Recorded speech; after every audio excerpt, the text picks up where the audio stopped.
لیکن اس کے علاوہ معین شخص ہوگا دجال. یہ معین شخص جو دجال ہوگا اس کے بارے میں بھی ایک تو بالکل متفق علیہ چیزیں ہیں. نمبر ایک کہ وہ شخص ہے، قطعی ہے، یقینی ہے، اس کا حلیہ بھی حضور صلی اللہ علیہ وسلم نے احادیث کے اندر بیان کیا ہے. دوسری بات یہ کہ اس کے ہاتھ میں قوانین قدرت، گویا کہ تسخیر کائنات گویا کہ نقطۂ عروج کو پہنچ چکی ہے. تمام اختیارات الہی تقریباً اس کے ہاتھ میں آ چکے ہوں. جو بڑے سے بڑے معجزے اللہ تعالیٰ نے نبیوں کو دیے ہیں وہ معجزے کر کے دکھائے گا. وہ مردہ کو زندہ کرے گا، مردہ لوگوں کی افواہوں کو لے کر آئے گا، ان کی روحوں کو، اگرچہ جھوٹی روحیں ہوں گی، وہ شیاطین جن ہوں گے جو ان کا بھیس بدل کر آئیں گے، لیکن یہ کہ وہ لوگوں سے کلام کریں گی. یہ اسپرچولیزم جو اپنی انتہا کو پہنچا ہوا ہے یورپ میں اور مغرب میں، یہ در حقیقت اسی کا ایک مظہر ہے. وہ کھلے بیابان کو کہے گا جہاں بالکل ڈٹیل جو ہے وہ صحرا تھا، گل و گلزار کر دے گا جب چاہے گا، جب چاہے گا، جہاں چاہے گا بارش برسائے گا. فاصلہ اس کے لیے بے معنی ہوگا. اس کی سواری وہ ہوگی کہ جس کے دونوں کانوں کے درمیان فاصلہ 80 ہاتھ کا ہوگا. یہ سارے جو آج آپ کی اس ٹیکنالوجی کی جو انتہا جا رہی ہے اور جدھر جا رہی ہے، اس کو اچھی طرح سمجھ لیجیے. آج سے 100 سال پہلے شاید انسان ان چیزوں کا تصور نہ کر سکتا. وہ کوئی سواری ایسی بھی ہو سکتی ہے جس کے دو کانوں کے درمیان کا فاصلہ جو ہے وہ 80 ہاتھ کا ہو. آپ کے یہ سارے جیٹس جو ہیں وہ کیا ہیں؟ ان کے رڈارز جو لگے ہوئے ہیں، دونوں کان ہیں ان کے. اس کا ایک قدم اگر مدینے میں ہوگا تو دوسرا بیت المقدس میں ہوگا. اس کی آواز پوری دنیا میں سنی جائے گی. سنی جا رہی ہے کہ نہیں؟ یہ ساری قدرت، ساری قوتیں، تسخیر کائنات کلیتاً ایک آدمی کو چیر کر دو ٹکڑے کرے گا، دونوں ٹکڑوں کو علیحدہ کرے گا، ان کے درمیان چلے گا اور پھر ان دونوں کو جوڑے گا اور کھڑا کر دے گا. احادیث میں ساری موجود ہے. سرجری جدھر جا رہی ہے کوئی عجب نہیں کہ وہاں تک آدمی پہنچ جائے.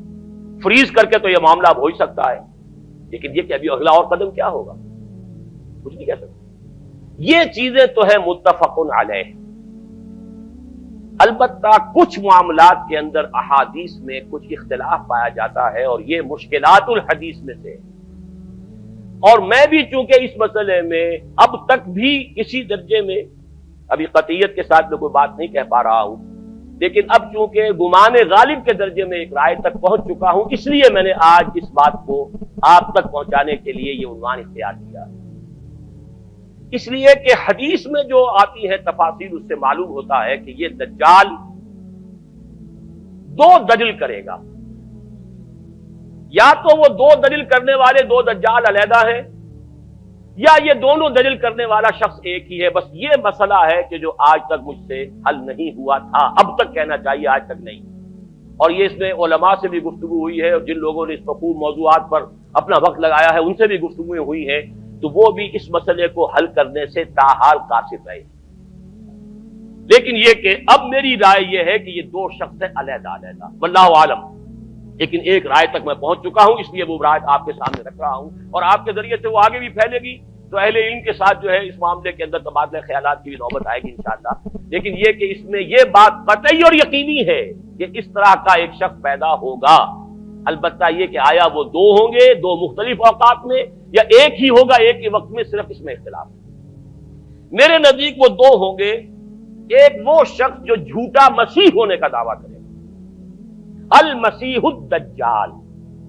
جیسے حضور نے فرمایا میری امت میں 30 دجال اٹھیں گے جو نبی کا دعویٰ کریں گے، جن میں سے 5-6 تو حضور کے اپنے زمانے میں اور آپ سے متصل اٹھ کھڑے ہوئے تھے.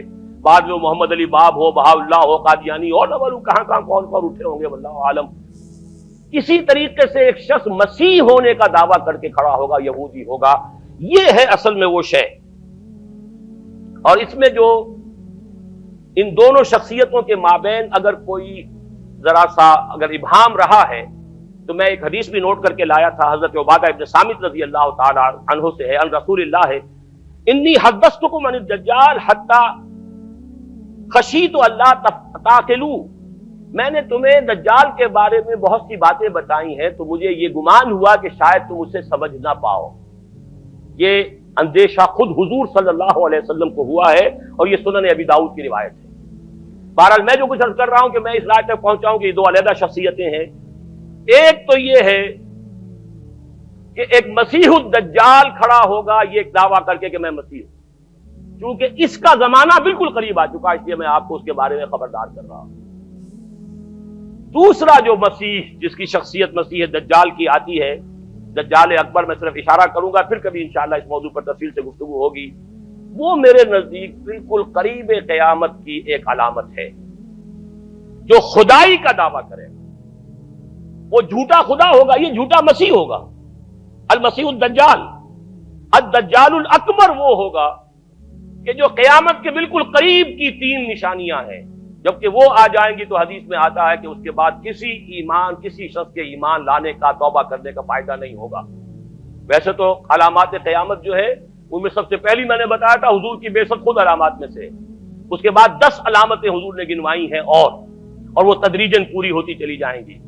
آخری علامات کے لیے حدیث سن لیجئے، عن ابی ہریرہ رضی اللہ تعالی عنہ قال قال رسول اللہ صلی اللہ علیہ وسلم ثلاث اذا خرجنا لا ينفع نفسا ایمانا لم تكن آمنت من قبل او کسبت فی ایمانها خیرا، طلوع الشمس من المغرب وخروج الدجال ودابۃ الارض۔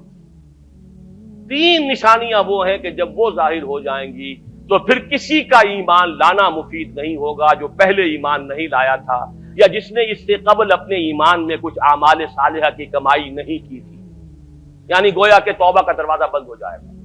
جیسے جب موت کے آثار شروع ہو جاتے ہیں تو توبہ کا دروازہ انسان کے لیے بند، اب جب موت کے آثار شروع ہو گئے اب توبہ کرنا فائدہ نہیں، اس سے پہلے توبہ کا دروازہ کھلا ہوا، معلوم یغرغر، جبکہ وہ موت کے آثار شروع ہو جاتے ہیں، گھنگرو بولنا شروع ہو جاتا ہے، معلوم ہوتا ہے کہ اب جا رہا ہے، اب توبہ بیکار۔ اسی طریقے سے پوری نوع انسانی کے لیے توبہ کا دروازہ بند ہوگا ایک وقت میں آ کر کہ اب کسی کے لیے توبہ نہیں، ایمان نہیں، اور اس کے لیے 3 علامتیں بیان ہوئی ہیں، یہ بھی مسلم شریف کی روایت ہے۔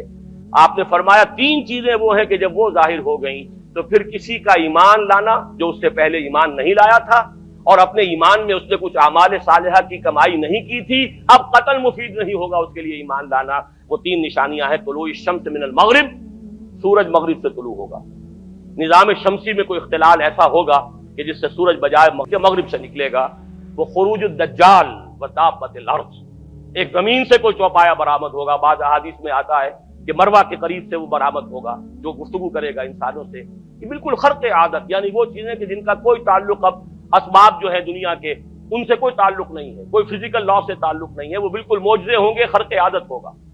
اور خروج دجال، وہ دجال جو خدائی کا دعویٰ کرے گا، اور حدیث میں آتا ہے کہ بہت کم لوگ ہوں گے کہ جو اس کے سامنے رک سکیں گے، اکثر و بیشتر جو کمزور ایمان والے لوگ ہوں گے وہ اسے خدا تسلیم کر کے اس کی پرستش شروع کر دیں۔ میرے نزدیک یہ آخری چھلنی ہوگی جو لگائی جائے گی اہل ایمان کو ایک طرف کرنے کی، اور یہ قیامت کی نشانیوں میں سے آخری نشانیوں میں سے ہے۔